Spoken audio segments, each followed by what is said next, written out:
কৈছা আৰু কি কৈছা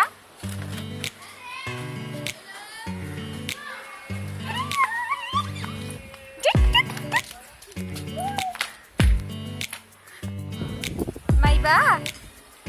হে কাক মাইবা চিচি কইবা হে চিচি কইবা